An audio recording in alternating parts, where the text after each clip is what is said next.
Kumsi benta ke Pynkhreh, ia ke kenduk lang ke basan jong ke senjuk ke Rangbah Katolik Zon 2. Keban selong haga kadar bakalai terik benai risau hanong temai Paris. Na kalian ki Rangbah kanong temai Paris haga kat kendai terik mendau benai kelab pelong ia ke First Inter Paris Zone 2 Football Tournament. Haga madan Jingialehkai jong ke Paris. Bad ke Paris jong ke Zone 2 ki belawan man simenta ki long kanong temai nong mensong maupat pentor umkra bad Cathedral Paris.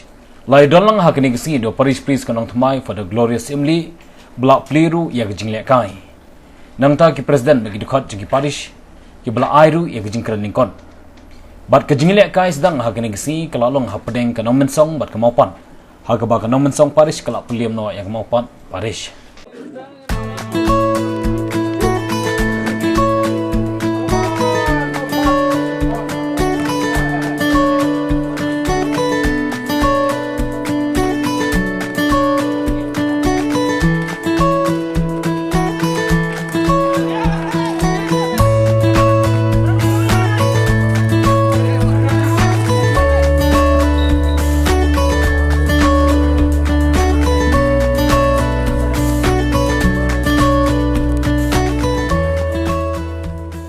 Kani ka Jingialehkai football jungi na kalian jong nang tumai Paris.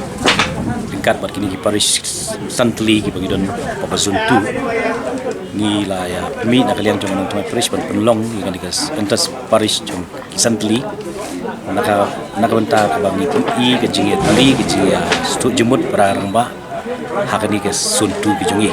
Tik kani ka jingwan penlong yang ni ka Jingialehkai kalong ba ka suntu kan penlong yang annual meet hakni Oktober hang ni kita kalian jungi kemenang tumai Paris tinggi ong ke program ke bangin le nak bentaban tinggi nyetli ki Rangbah itu tahu ki Rangbah tinggi penlong lo nak ni ka tournament jong enter Paris joki sun joka sun 2 ha ka bangin santli ki Paris ki bahap apa ka sun 2 di nga scam bakani ke jing penlong jungi ni ka football tournament sun 2 penlong ke jing ka wei ke program ke ba penyeteli ke Rangbah bat ka wei ru kan long ba ki Rangbah ru kin long concern nak benta ka jingko jingkia kini long berbor ke praktis kenang ba ka bet ka fat joki kan long ke basai baklain